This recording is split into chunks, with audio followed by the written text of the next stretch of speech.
Assalamualaikum warahmatullahi wabarakatuh.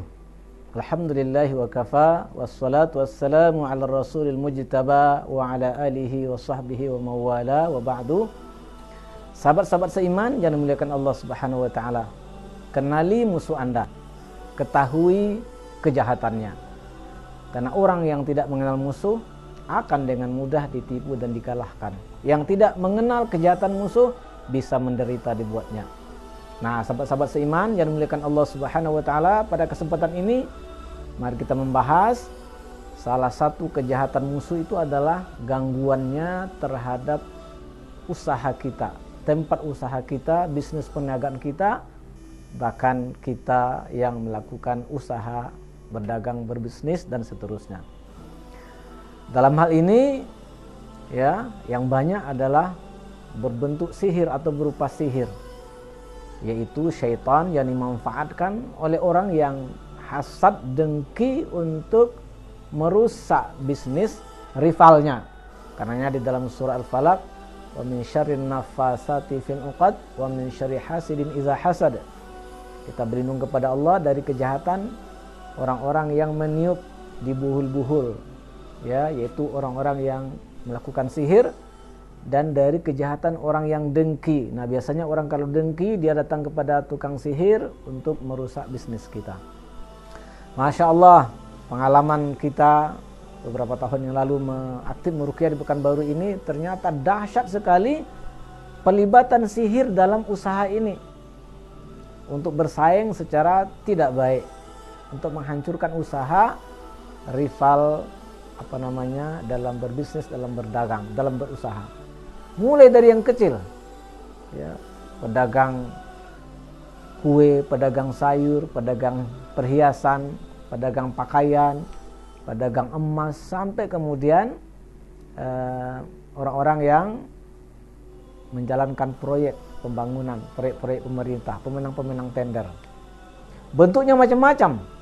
Ada pedagang kue yang diganggu sehingga kue itu dari pagi sampai sore nggak laku-laku. Begitu juga dengan sayur, seharian tidak laku-laku sayurnya. Begitu seterusnya. Ada juga bentuk gangguannya itu, sesekali ada pembeli yang datang, dia ngomong, "Ibu, tempat ibu ini selama ini tutup ya?" "Enggak," kata ibu itu. Jadi seolah-olah tempat usahanya itu tidak nampak sama orang, tempat dagang itu tidak nampak sama orang. Ada juga tiba-tiba datang lalat atau langau yang besar itu dengan cara yang luar biasa, banyak sekali datang. Ada juga orang ketika menggoreng atau memasak masakan itu, tiba-tiba datang ulat. Nggak mati ulat itu, menjentik-jentik di kuali itu. Atau ada juga bentuknya itu, masakan itu begitu dipindahkan dari kuali, dari periuk itu kemudian langsung basi. Masya Allah. Ada juga yang diserang itu orangnya. Kalau dia berpikir ke pasar atau ke tempat usahanya, nah dia kemudian muntah-muntah, pusing, tak enak perasaan dan seterusnya. Atau ada juga pernah pengalaman kawan, begitu seseorang membaca pengumuman dia sebagai pemenang tendernya, langsung kemudian jatuh pingsan. Jadi dahsyat sekali gangguan syaitan, ya, terhadap tempat-tempat usaha ini. Akibatnya ada orang yang, saya punya pengalaman, kawan buka usaha bakso, 3 hari pertama buka usaha itu Masya Allah lari sekali. Begitu hari berikutnya 1 orang pun tidak ada yang beli. Ada orang yang buka rumah makan beberapa hari saja tutup. Ya, banyak usaha-usaha yang kemudian tutup akibat kejahatan sihir ini. Nah, maka perlu kita ketahui bahwa memang salah satu bentuk kejahatan syaitan itu adalah, ya, dijadikan sihir, dimanfaatkan oleh orang untuk menyihir tempat-tempat usaha kita agar kita kemudian terganggu usahanya. Nah, oleh karenanya bagaimana caranya?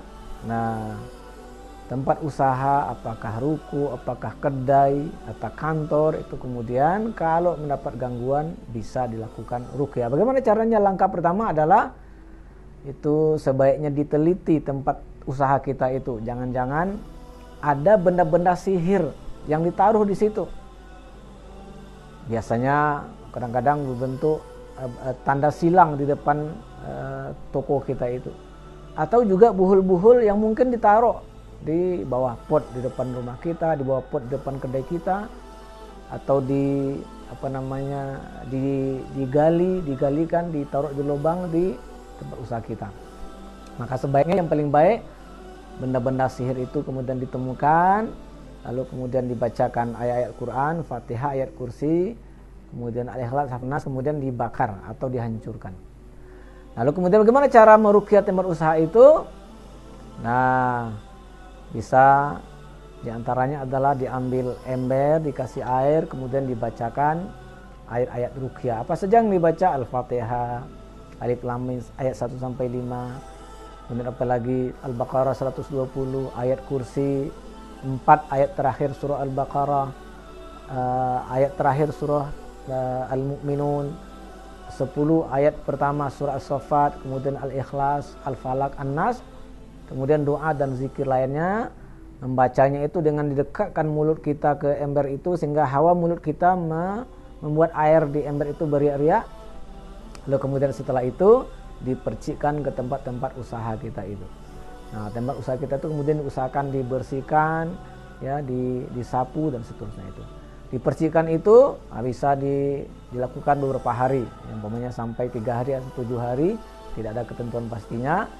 Lalu kemudian di tempat usaha kita itu sering-sering diputarkan ayat-ayat Quran, terutama ayat-ayat khusus terkait dengan ruqyah. Bisa di-download. Ya, sekarang ini sangat mudah mencarinya di internet, di-download, kemudian diputar di tempat usaha kita itu. Nah, kemudian kadang-kadang gangguan itu bukan hanya tempat usahanya, tapi juga orangnya kadang-kadang diganggu. Nah, kalau orang diganggu, itu kemudian juga bisa diruqyah, baik melakukan ruqyah sendiri atau diruqyah oleh orang lain. Biasanya pedagang-pedagang yang diganggu itu, ya, dia kalau berpikir tentang bisnisnya, itu kemudian dia pusing, dia mual, dia muntah, nggak nyaman dan seterusnya. Nah, ini perlu kemudian dibacakan ayat-ayat ruqyah. Lalu kemudian untuk menjaga agar kemudian tidak lagi tempat usaha kita itu disihir, nah, kita kemudian harus mendekatkan diri kepada Allah, banyak-banyak membaca Quran, menjaga wudhu, banyak-banyak melakukan zikir pagi dan sore, zikir-zikir pelindungan, dan seterusnya. Nah, mudah-mudahan dengan demikian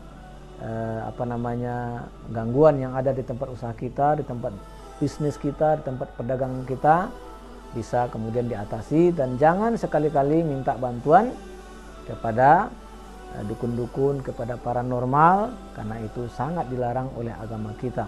Islam agama yang ajarannya mencakup segala hal, termasuk berbicara tentang masalah ini. Islam kemudian memberikan solusinya, yaitu dengan cara melakukan ruqyah, membacakan muawizat, ayat-ayat dan doa pelindungan, ya, yang bisa insya Allah dengan izin Allah Subhanahu wa taala membebaskan kita dari gangguan jin dan setan terhadap tempat-tempat usaha kita. Demikian, mudah-mudahan dapat dipahami. Wassalamualaikum warahmatullahi wabarakatuh.